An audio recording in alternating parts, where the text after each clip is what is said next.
What's up guys, kung maka-experience kayo ng ganitong problema sa inyong magneto. Ito nga pala yung magneto ng Kawasaki Fury 125. Tapos napansin ko ito, yan o, lumuwag yung ating one-way clutch. Ito kasi nga yung mga parang copper na spring na yan naipit. Yan, ito kadalasan nagkakaganito kapag nagkakaproblema yung ating stator. Ito kasi bumara yung stator nito, yung dating stator nito dito sa kanyang magneto, kaya nasira ito. Pero kaya pa natin masolusyonan yan. Tanggalin lang natin yung tatlong allen screw na to. Baklasin muna natin yan guys.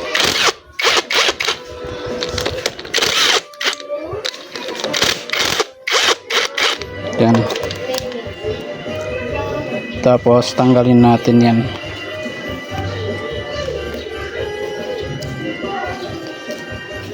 Alright, yan. Pag nabaklas na natin,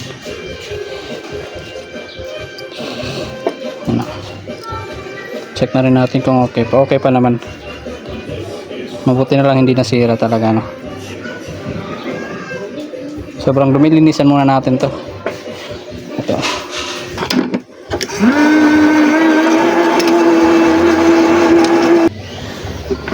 Okay na yan.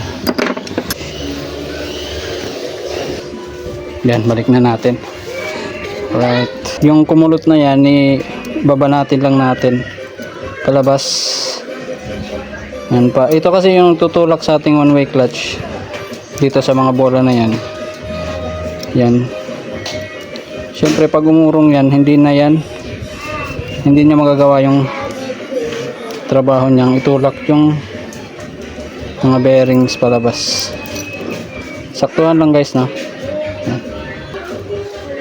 So ganyan dapat siya guys, no? Tapos dito nakapatong yung mga ball bearings.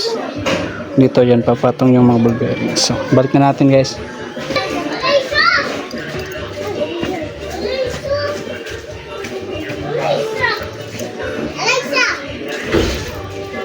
Ganyan siya guys, oh.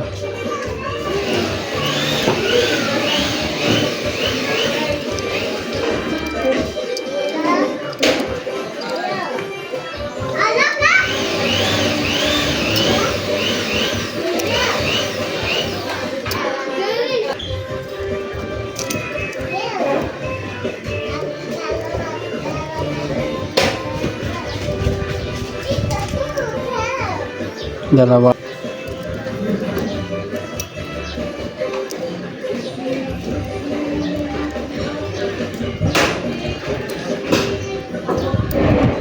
Yan, oh.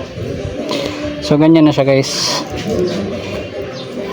Yan, dapat naka-extend tong mga spring na to para gumana yung ating one-way clutch.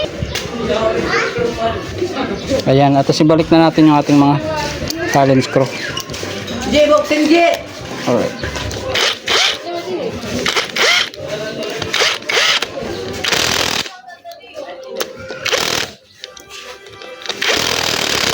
So ito na siya ngayon guys, hindi na siya alog. Yan, o. Tsaka gagana na rin yung ating one-way clutch. Yan, o. Isa rin kasi sa nagkokos ng ingay itong one-way clutch. Ngayon nilalagay na natin to dito. So binubuo nating makina. Alright, thank you for watching guys.